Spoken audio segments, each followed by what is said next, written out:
Good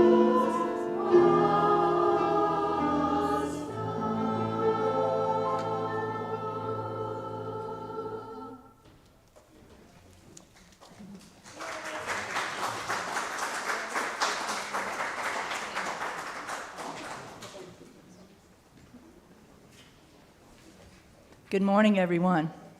Good morning. Welcome to Pacific Unitarian Church. My name is Judy Carter, and I'm your worship associate today. We're pleased to remember and honor that our sanctuary stands on the tribal lands of the Tongva people. We represent progressive religious thought here in the South Bay. We welcome people of all creeds, races, sexual orientation, and gender identities. If you're new, we want you to know we have childcare for preschoolers and religious education for school-aged kids. Religious education begins directly after the children's moment. We also invite you to join us for brunch on the patio after the service. We have a few announcements this morning. One is that Chris Williamson would like for you to know that if you have not yet participated in what they're calling search parties, she would like to meet with you. This is just a few questions they would like to ask you regarding our search process. Today also, if you don't really know what's going on with our search process, Chloe is going to hold a group meeting right after church in this building to tell you a little bit how this search process works, and believe me, it's very complicated. Tracy Blender would like for you to know that there are still a few seats open for the November 4th UU dinner. See Tracy if you're interested in that. Next week, there is going to be a future of racial justice after service, and that's in your order of service. There's a flyer there. Also, Donna Trimmingham is going to, I had one before we get to that. There's a potluck, again, this will be our second one, coming up on the 29th of this month, and Andy Kistner is in charge. If you'll see him and sign up for what dish you'd like to bring, we'd appreciate that. Pardon? Make it what? Spooky. Oh, spooky. Okay. On Saturday, October 28th at 9 a.m. on Zoom, we're going to have Beyond Categorical Thinking. This is a workshop that the UUA puts on for every congregation that is searching for a new minister. And so you'll be getting the information about that. That's at 9 a.m. on October 28th on a Saturday. And, pardon? On Zoom, yes, it'll be on Zoom at 9 a.m. on a Saturday. And then Donna Trimmingham would like to make a quick announcement. If you'd like to come up, Donna.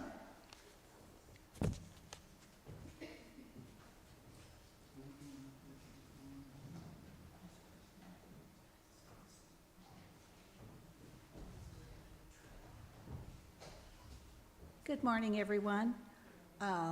Our church is going to participate with Rainbow Services, which is a shelter for families to support domestic violence, and we are going to do a Thanksgiving, help them with Thanksgiving food.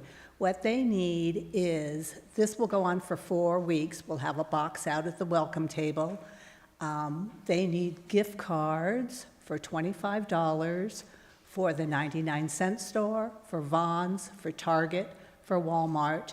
And in your order of service today, there is a flyer about it. They also need non-perishable foods. So anything you can do to help them out, we'd really appreciate it. You know, it's a really good organization. They're very helpful, and we would like to help them out. So thank you very much.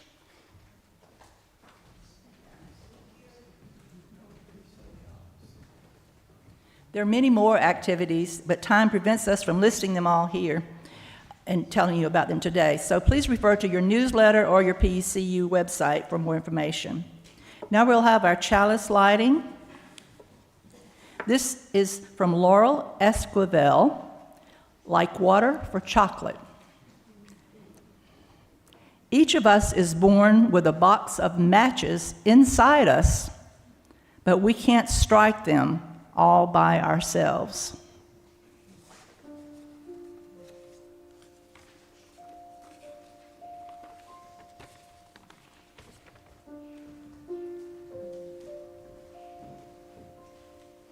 We can't strike them all by ourselves. Thank you, Judy.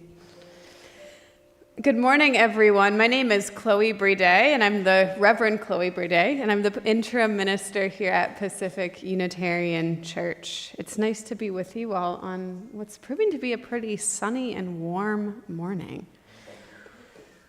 We're going to begin this morning by lighting a candle today for Israel and Palestine.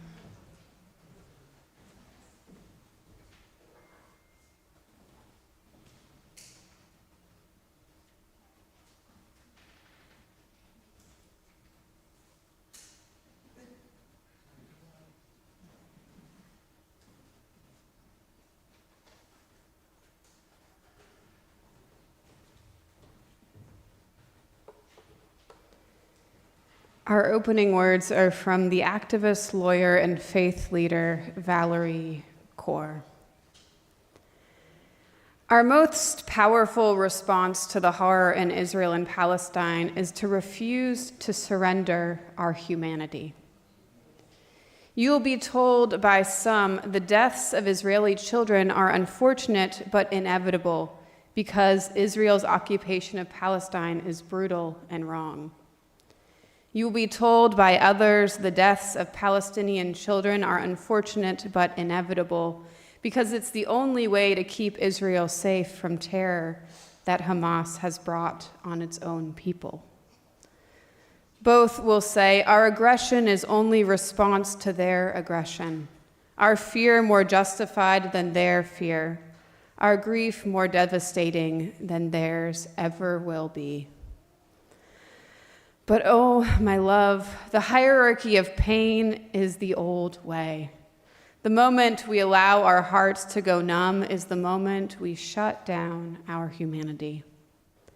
I don't know the solution to the conflict in Israel and Palestine. I do know the starting point: to grieve their children as our children. It's the only way to break the cycle. To my loved ones who are Israeli, Jewish, and Palestinian, I see your searing pain. I love you and grieve with you and am reciting my ancestors' prayers for protection as you search for your families and bear the unbearable. May love find you through the impossible. To all of us witnessing this story, what does love want you to do? If you can't look at the news and the images, it's okay. Step away, be with the earth, go to the trees, let them breathe through you. Remember that you don't need to do all the things, just the one that's yours to do. If you want to help but don't know how, begin in relationship. Who in your life is hurting from this? Offer to walk with them, listen to them. There's no fixing grief, only bearing it together. Only then do we know what to do next. If you're falling apart, your breathlessness is not a sign of weakness, but of your strength, of how deeply you feel the horror, how deeply you care. You still feel. And that's what matters in a world that wants us to feel nothing. Who can feel it with you? Breathe with you. Opening our hearts to grief, others and our own, is how we hold our humanity in a world that would destroy it. It's how we will begin to survive this. Beloveds, may you open your hearts to grief and hold our humanity close. Hold our humanity close. Our opening hymn this morning is We Laugh, We Cry. And it's a kind of wordy hymn, but it's one of my favorites. It was written by a friend of mine, Shelley Jackson Denham.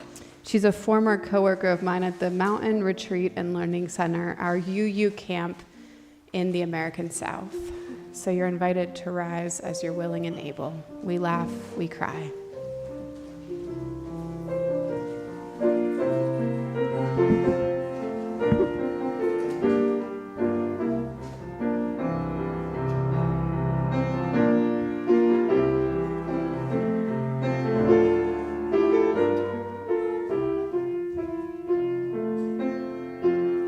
We laugh, we cry, we live, we die, we dance, we sing our song. We need to feel there's something here to which we can belong.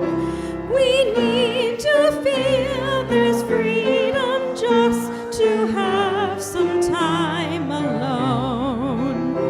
But most of all, we need close friends we can call our very own. And we believe in life and in the strength of love. And we have found a need to be together. We have our hearts to give, we have our thoughts to receive, and we believe that sharing is an answer. A child is born among us, and we feel a special glow. We see time's endless journey as we watch the baby grow. We thrill to hear imagination freely running wild. We dedicate our minds and hearts to the spirit of this child, and we believe in life and in the strength of love. And we have found a time to be together, and with the grace of age we share the wonder of youth. And we believe that growing is an answer. Our lives are full of wonder, and our time is very brief. The death of one among us fills us all with pain and grief. But as we live, so shall we die, and when our lives are done, the memories of we share with friends, they will linger on and on. And we believe in life and in the strength of love. And we have found a place to be together. We have the right to grow. We have the gift to believe that peace within our living is an answer. We seek elusive answers to the questions of this life. We seek to put an end to all the waste of human strife. We search for truth, equality, and blessed peace of mind. And then we come together here to make sense of what we find. And we believe in life and in the strength of love. And we have found a joy being together.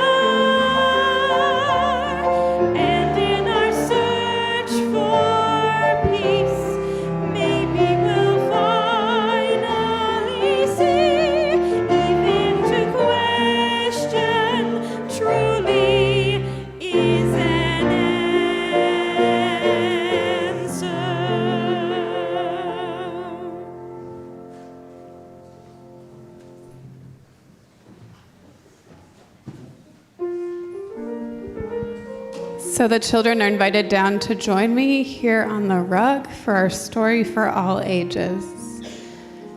Children of all ages are welcome.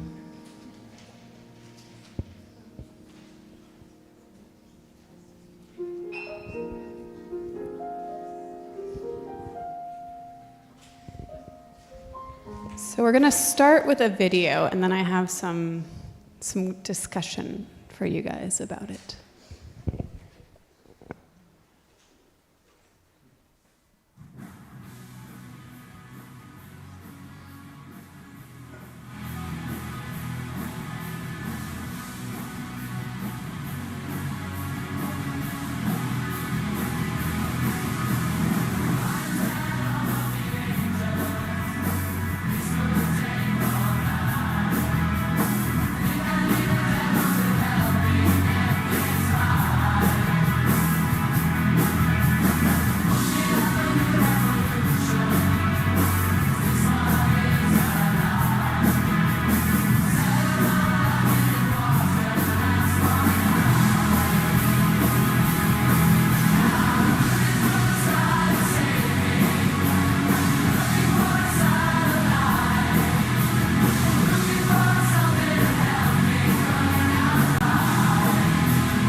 Thank you.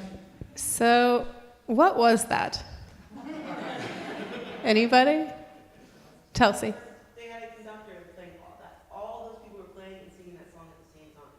Yeah, everybody was singing that song at the exact same time with a conductor. Yeah, that was what it was. What else was it, though? I'm curious. Inspiring, Lisa says. Okay. So it was 1,000 people playing the exact same song together, and it was in Australia, I believe. And there's a series of these videos that you can watch of different songs, 1,000 people playing them together. What else did we notice? I mean, just watching this. You can speak into the mic if you want to. You don't have to. I can repeat. They enjoyed it, yeah. Did you guys notice anything, Kai? There was a lot of drummers. I thought that was cool too, of like you could see them making the exact same motion together. And just like the cymbal hits would be all together, all of them. Yeah, what else? Lots of energy. Lots of energy, yeah. I noticed the smiles. There were a lot of smiles. And there was also a lot of sunburns. People were pretty sunburnt being out there in the crowd for so long.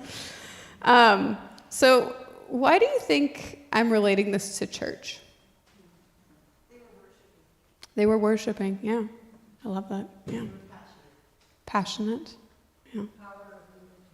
The power of unity, yeah. Do you guys have any ideas? We're shy this morning, it's okay. We're talking today about mission and vision for our church, and I had sort of 5 things that came to mind while watching this. These musicians had a purpose. They didn't know if it would happen, if things would come together as they should, but they had a purpose. They were getting together to play one song that everybody knew. And it wasn't just for having fun. They had that purpose that they were going for. And everyone who attended was behind that purpose. They were here for that song and that band, right? Nobody was sitting there raising their hand and going, "Excuse me, I would rather play Taylor Swift or the Rolling Stones or something else." Instead, they had all come for that one purpose. And everyone had a part. I mean, I think it was really cool to see the singers all singing together, the guitarists all playing together, the drummers all playing together. Everyone had their part of things. And it probably took a lot of planning. Can you imagine what it would take to get 1,000 people together to play the exact same notes at the exact same time and to hit cymbals and drums at the exact same time? If you can watch this video at some point, you know, when the color's a little bit clear, you can see all the different rugs too under the drummers. So you can see that they all brought their personal mats and rugs and laid them out on the grass. So it took a lot of work. But the most important thing after all of that was that they had fun. They had joy in what they were doing. So I just thought this was a very cool example of how a group of people, 1,000 people, can come together with just one purpose in mind. It's a lot like church. A big purpose, everyone could get behind it. With some planning and some work, everyone had a part of the whole, and in the end, it was a joyful, fun experience. So thank you guys. I appreciate it. And the power of music. Thank you, Danny. Yeah, it's true. The power of music. It's worshipful, isn't it? Yeah. Thank you.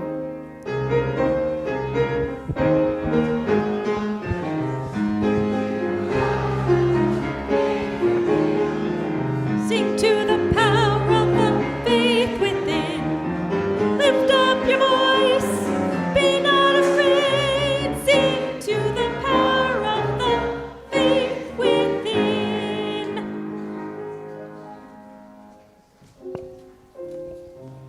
It's time for our candles of joy and sorrows. We gather today to worship, carrying many things. We bring joys and sorrows, the joys of family and friends and time shared together. We also carry sorrow, prayers for those holding grief, prayers for those in our world experiencing hunger and war. We enter this time of sharing joys and sorrows with each other, knowing that we are invited to share our truths, whatever they may be today, knowing that a sorrow shared is a burden lightened, a joy shared is increased with company. Please line up to receive a candle. You might light a candle in silence or share a brief personal announcement.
we carry in our hearts but remain unspoken.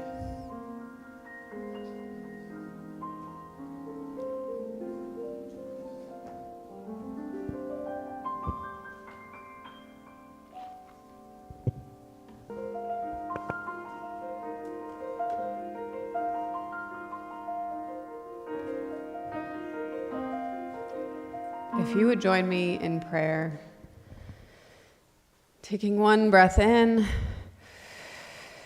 and a breath out. Let's do that again together. In and out.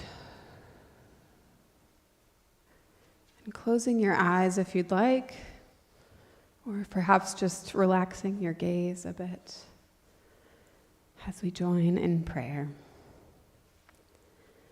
God and Goddess of the earth, sun and moon, forest and sea, the great spirit that gives life to all, the energy that moves inside of us and between us, from the tiny cellular level to the vastness and strength of the waves. Spirit, we come together today in prayer. Prayer for a world that is aching from war and strife.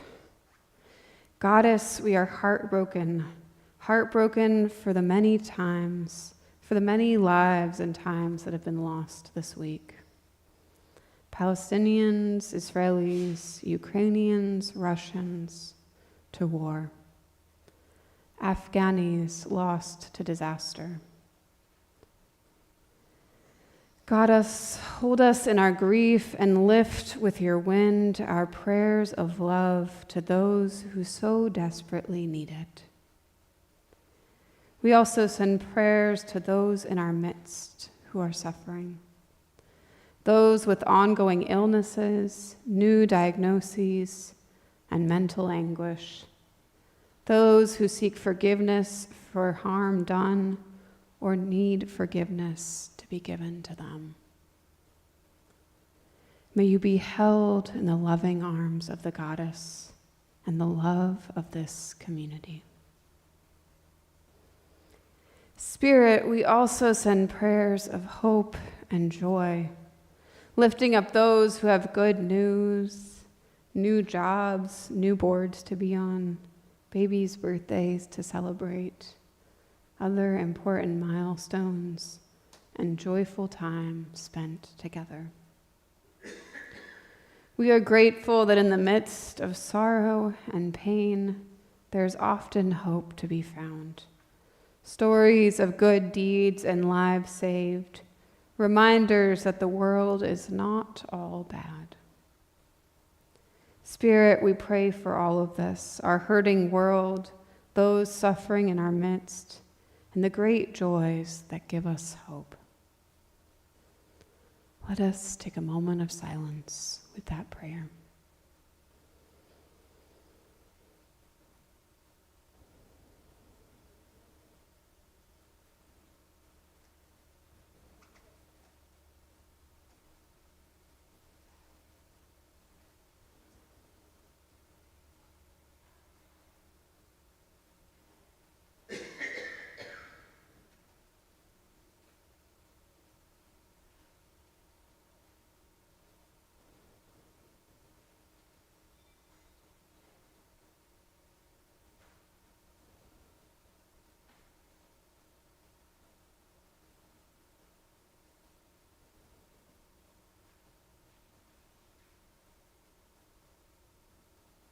Amen.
We have two readings this morning, and I'm going to ask you to join me for the first one. We're going to read our vision and mission together, and it'll be up on your screen, and it's also on the back of your order of service, and if you would prefer to look there. So if you join me for our vision. We envision Pacific Unitarian as a recognized, leading spiritual community seeking to grow, connect, transform, and heal. And our mission. We gather as a welcoming, progressive congregation where all are free to seek truth and meaning.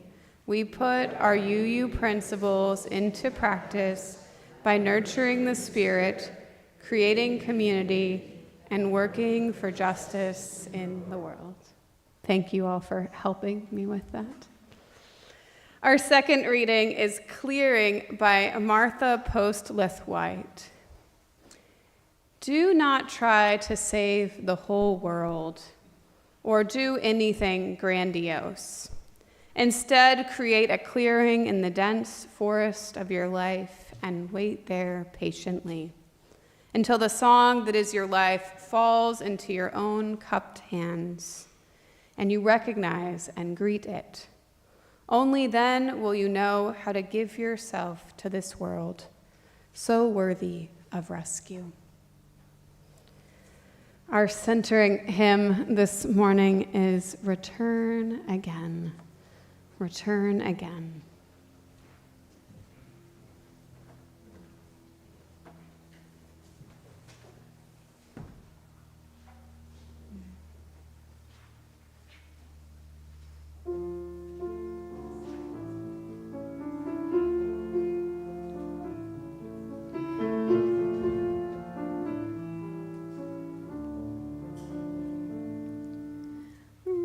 Return again, return again, return to the home of your soul. Return again, return again, return to the home of your soul. Return to who you are. Return to what you are, return to where you are, born and reborn again. Return to who you are, return to what you are, return to where you are, born and reborn again. Return again, return again. Return to the home of your soul. Return again, return again, return to the home of your soul.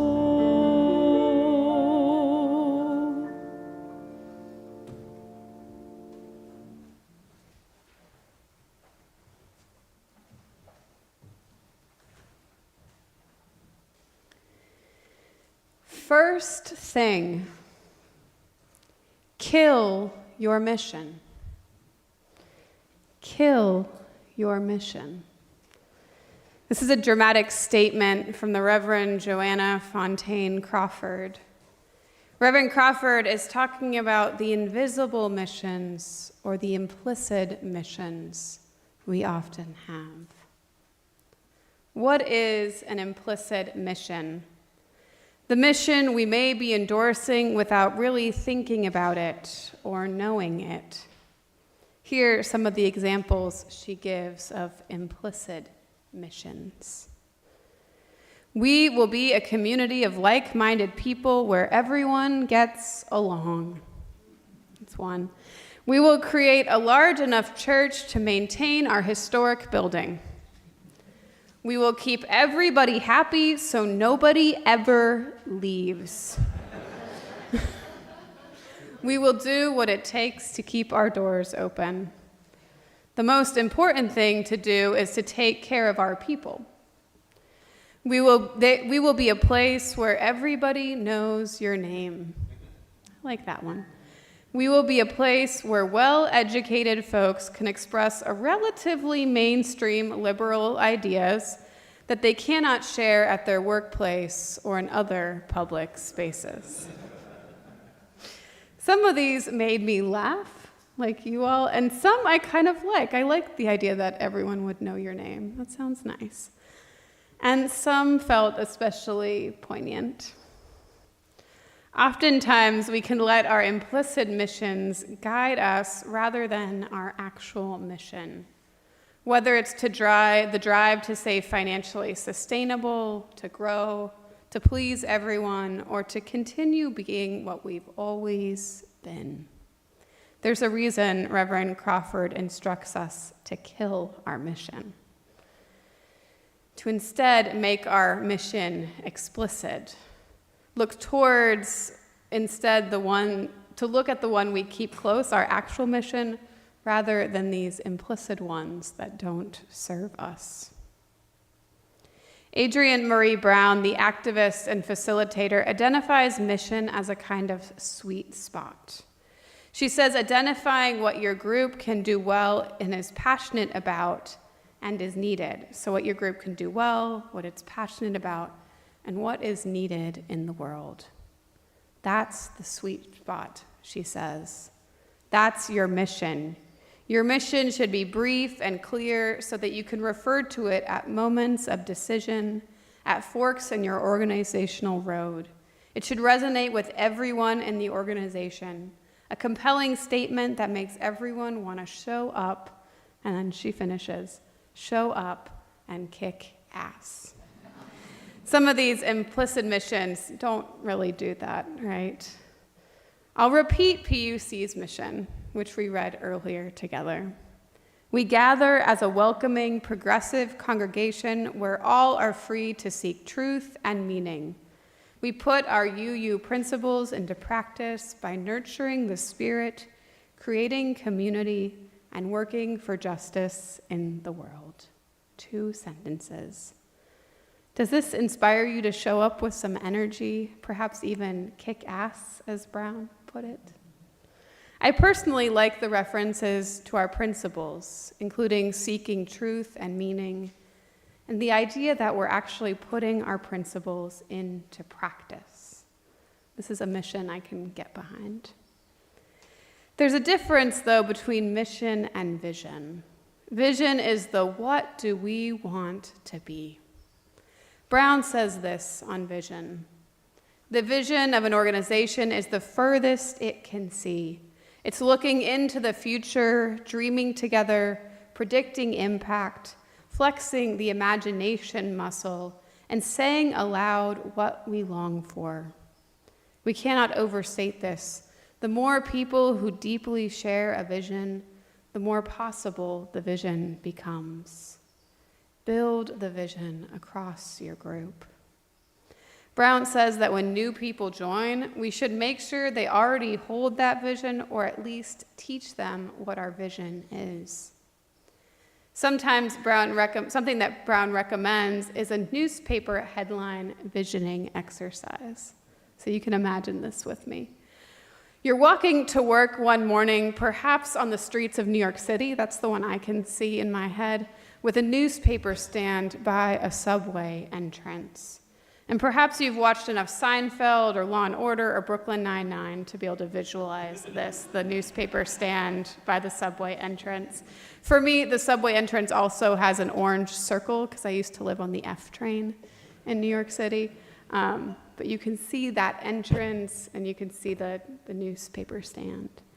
And on the way, you see a newspaper, and the headline is celebrating PUC.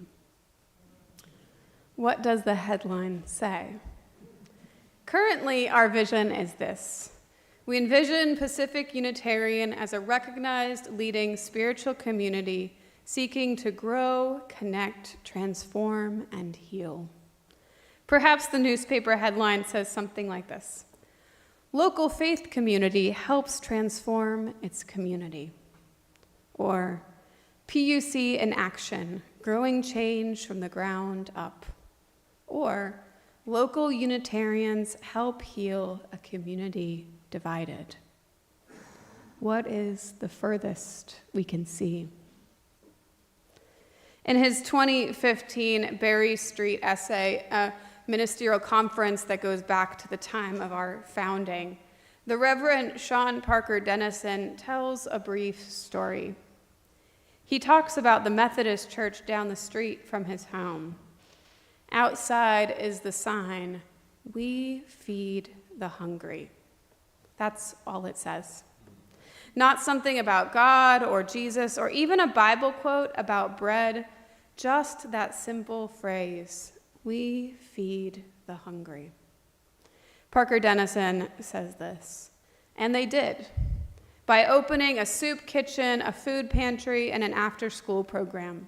They fed the hungry by gathering for spiritual sustenance, building relationships that broke through isolation, so they could truly begin to love their neighbors as themselves. And the congregation grew and thrived and had to expand their building to hold everything they needed to live into their mission. They fed the hungry. That's quite a mission statement. 4 simple words, we feed the hungry. I imagine if we made this into a vision, it might be, we feed the hungry because we want a world free from hunger. Parker Dennison's essay is aptly named Mission Impossible: Why Failure is Not an Option. He admits that he's playing around a bit with the title. He wants us to make our missions so big that we have no choice but to fail, at least occasionally. Failure isn't an option, it's the only option. He says, I long for Unitarian Universalists to be claimed by Mission Impossible. I don't mean write a mission statement or create a mission, I mean be claimed by a mission. So big it startles and scares us. A mission like, we feed the hungry. He goes on, I long for us to be claimed by a mission that is bold and huge and daring. Maybe Unitarian Universalists show up. Wherever there is a need, a crisis, a cry for justice, for a supportive presence, Unitarian Universalists would show up. We wouldn't have to lead, we wouldn't have to plan long-term strategies. We would just show up wherever we're needed or whenever we're asked. Imagine our reputation. If you need people to clean up a creek bed or march in a pride parade or protest injustice or help protect Muslim worshipers at prayer, call the Unitarian Universalists. They show up. 4 simple words again. He's suggesting Unitarian Universalists show up. And here's Parker Dennison one last time. I'm a firm believer that what will save us, or what will at least increase the odds of us being relevant and growing movement we hope to be, is a mission so grand, so big, that it is impossible. Call it creating heaven on earth, or building beloved community, or repairing the world. It's something so audacious that it demands that we lay aside our culture of caution, our desire to prove our efficacy, and our fear of failure. Our mission would be so big and have such a claim upon us that even if we were to mess it up, we'd keep on trying. I love this idea. A mission so grand, so big, that we can't help but continue to want it. Something like, we show up, we feed the hungry. Personally, as much as I don't love the really bright yellow color, really bright yellow, I do love the fact that you use, when they show up at protests, wear these gaudy yellow shirts and these banners that are also yellow and these clergy stools that are also yellow. And they usually proclaim a very simple phrase, side with love. Imagine a mission that just said, we side with love. showing up when we should, siding with love through acts of justice and compassion, even feeding the hungry as an act of love. As an interim minister coming to PUC, I could feel some of your uncertainty. A minister had left, you were coming out of the pandemic, the congregation was trying to figure out if the programs you had enjoyed would be sustainable under a new person. Most things here continued, with some changes or stopping completely. PUC is to me a loving, warm community with great music, a lovely location, and a keen interest in justice. It also suffers from some of the same problems a lot of congregations have. It wants to grow, but the how isn't really clear. Not the how do we get more members, but the how or who do we want to be in the future? The how might we live out a big, ambitious mission that envisions a different world or that truly embraces the things we can do well. A mission that attracts people, that grabs them, and perhaps as an afterthought or symptom, helps us grow. There's a space for that at PUC, a clear vision, a bold headline that points us where we are going, that unites us around a common cause. In recent years, there's been a focus on doing mission-driven or purpose-driven work. This phrase in the church community comes from the evangelical pastor Rick Warren. And there's some truth to that phrase. Mission-driven or purpose-driven. It asks us to look at our mission and vision every time we make a decision and in everything we do and ask ourselves, is this going in the direction we want it to? Are we living into our purpose? I like PUC's current mission and vision.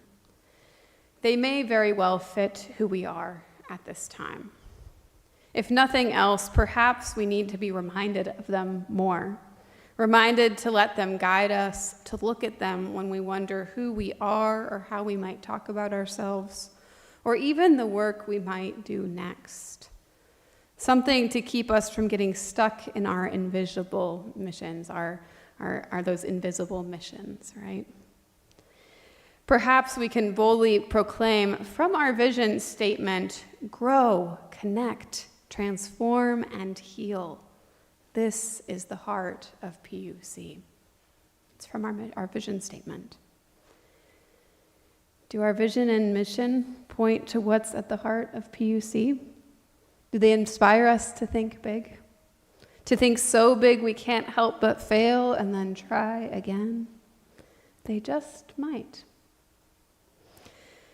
Beloveds, it's in this spirit that the transition team and I invite you into a time of reflection. We're going to give you a couple of minutes of silence, perhaps to reflect on your own experience and feelings about PUC, and we invite you to answer a question with us. What are 3 words that describe who we want to be as a congregation? What are 3 words that describe who we want to be as a congregation?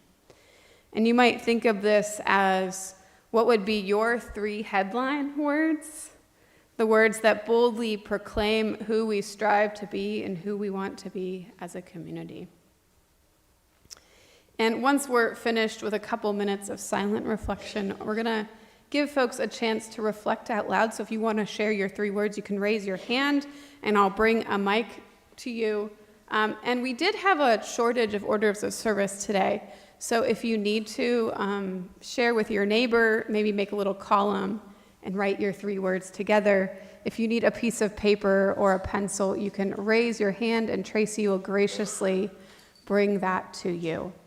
At the end of all of this, when we collect our offering, we would love for you to slip that paper with your 3 words back in the offering plate with your donation so that we might collect them and keep them and use them in our continued work. So let's take a couple minutes of silent reflection by ourselves.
Let's take about 30 more seconds.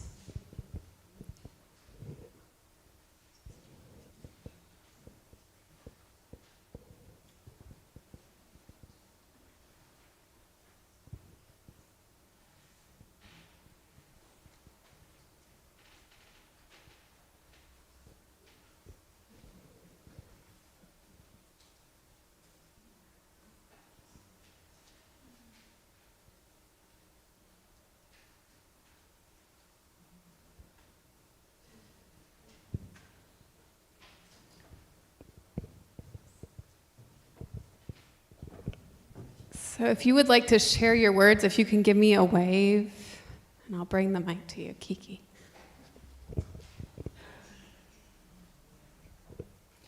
I wrote these before you told us the instructions, but united, energetic, and proactive.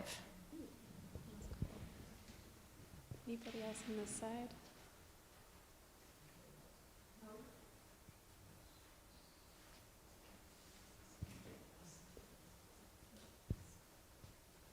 I did this before the sermon, but here we go. Interested, loving, connected.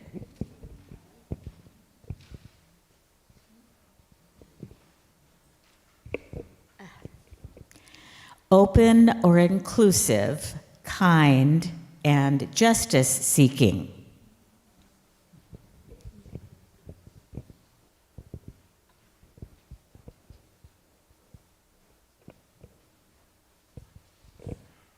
Diverse, inclusive, welcoming.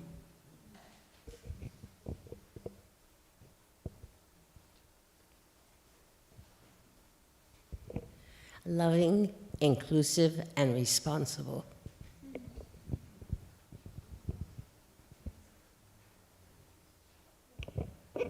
Welcoming, educational, and life-affirming. Alive, serving, speaking out.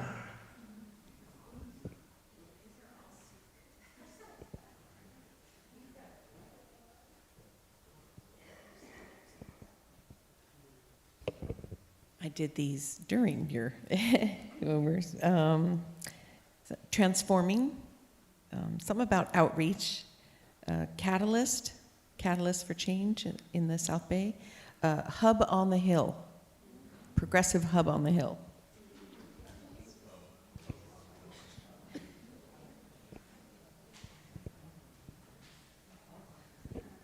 Open-minded, involved, aware.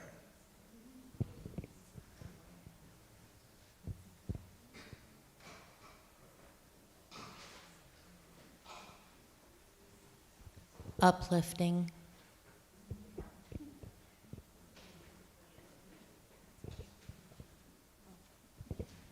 Engaged, welcoming, and supportive.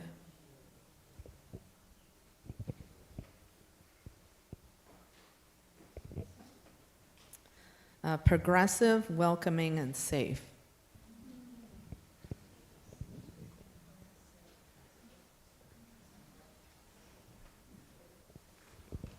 Generous tithing.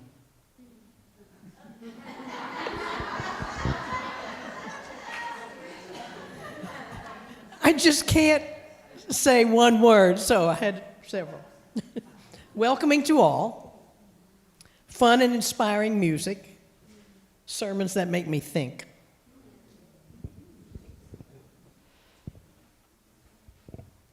Inclusive, including race, disability, sexual orientation, everything. Caring for all, and justice seeking.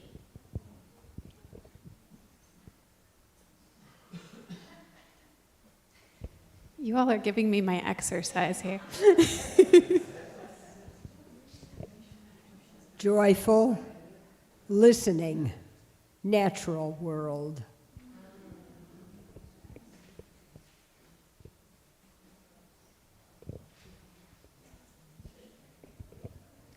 Tolerant, inclusive, curious.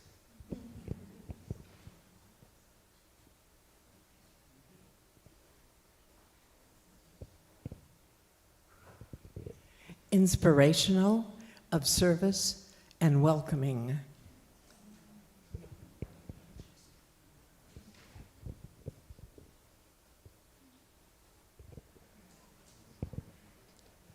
One more. Loving, open, and groovy. That is a good note to end on, isn't it? Groovy. I like it. I like it.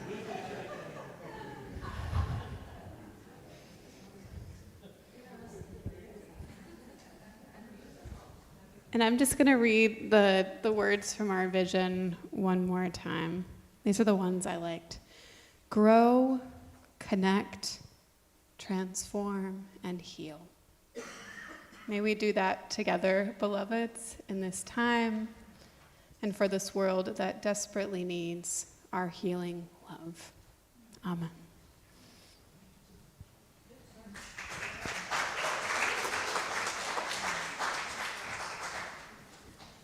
One of the privileges of our free church tradition is to provide all the financial support of our many ministries from among ourselves. Generosity, therefore, is one of the spiritual values we recognize as central to our well-being. You're now invited to participate in the blessing of giving as the ushers come around to accept the gifts of the congregation. Thank you.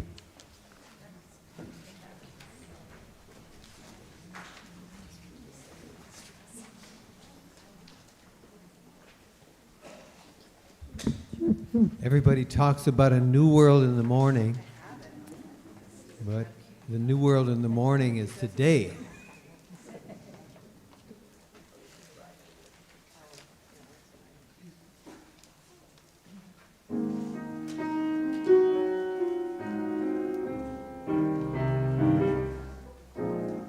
Everybody talks about a new world in the morning.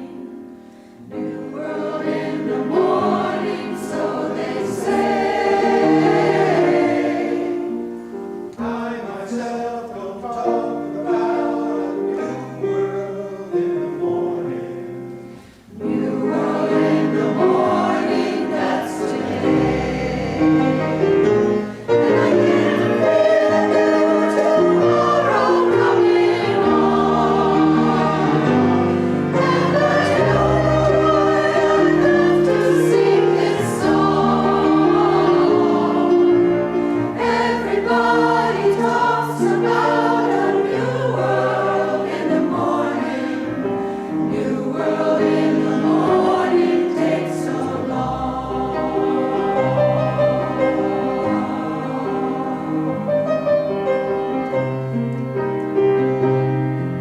I met a man who had a dream he had since he was 20. I met that man when he was 81. Still so many folks will stand and wait until the morning.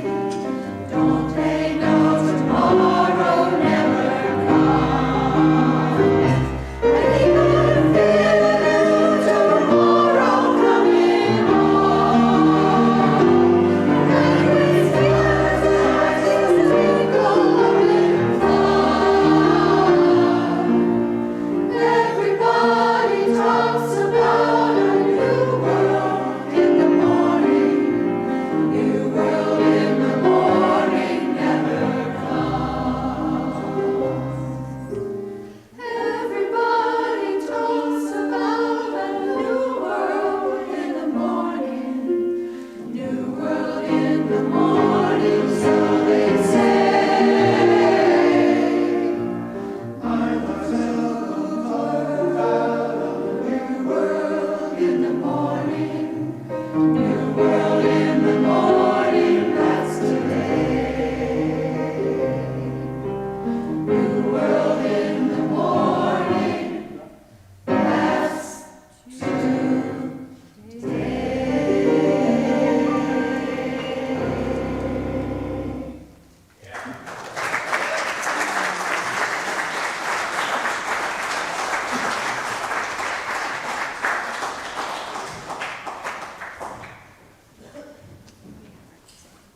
So you're invited to rise as you're willing and able for our closing hymn, Love Will Guide Us.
Don't sit down too quickly. Don't sit down. Well, maybe. So before we say our closing words, I want to invite you to remain standing if you wish. Give me 1 second. Give me 1 second to explain. So you have 3 options in this, because we like options as you use. You can offer your hand to the person next to you if you want. You can put your arms on your shoulders, connecting to the humanity deep inside of you, if you'd prefer that. Or you can sit down and participate. That is always an option. We want to offer folks the opportunity to get connected if you wish, and to observe distance if that feels the most comfortable to you. So it's up to you. Give yourself a hug, reach out next to you, or have a seat. Do what makes you feel the best and the safest. Judy, let's say our closing words.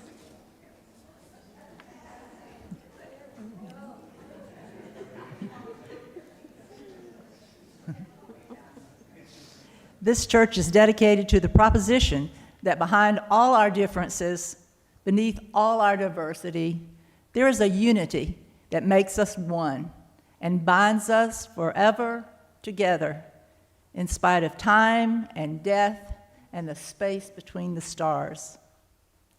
We pause in silent witness to that unity.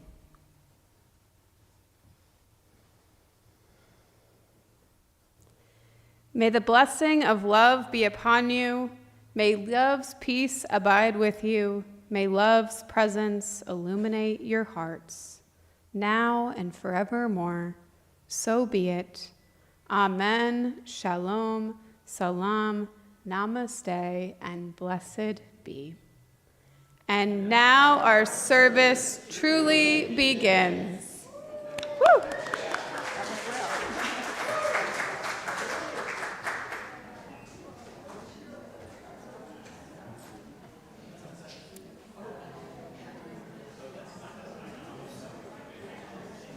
Oh no. It's quick, I swear.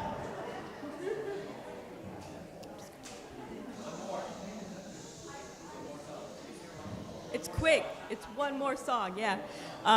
This is the Israeli national anthem. But just to be sure, next week, once I learn Arabic, I will do the Palestinian one.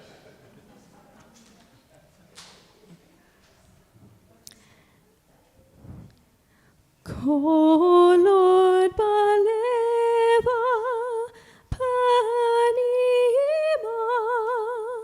nefesh Yehudi Sophia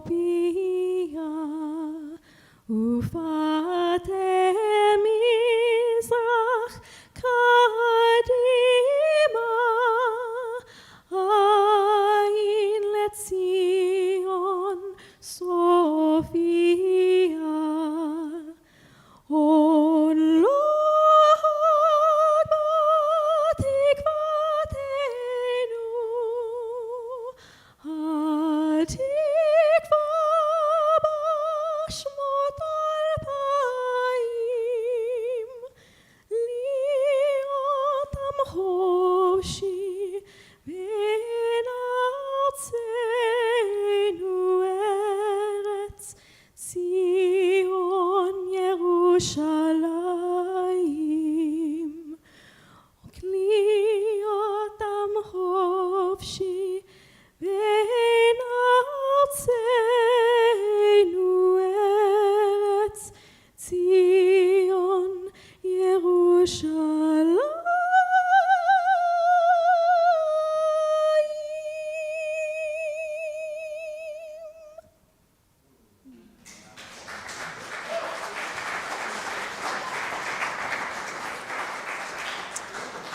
Two brief announcements before you disappear on me. First, lunches are canceled. Packing lunch is canceled tomorrow. I got told as I was passing the mic. So if you plan to pack lunch with us tomorrow, we are canceled tomorrow. Second thing, we will have a Search 101 little session in here. I'm expecting it to be about 30 minutes, so grab your lunch, come back in, and we'll tell you all about how the ministerial search process works. So if you're wondering how we search for a new minister, this is your time to learn. And last but not least, we have a rally after church around 12:30. There's signs in the back. You can see Rachel holding them. So if you would like to protest for justice and peace and an end to gun violence, this is your time to do it. So have lunch and come join me back in here as soon as you can.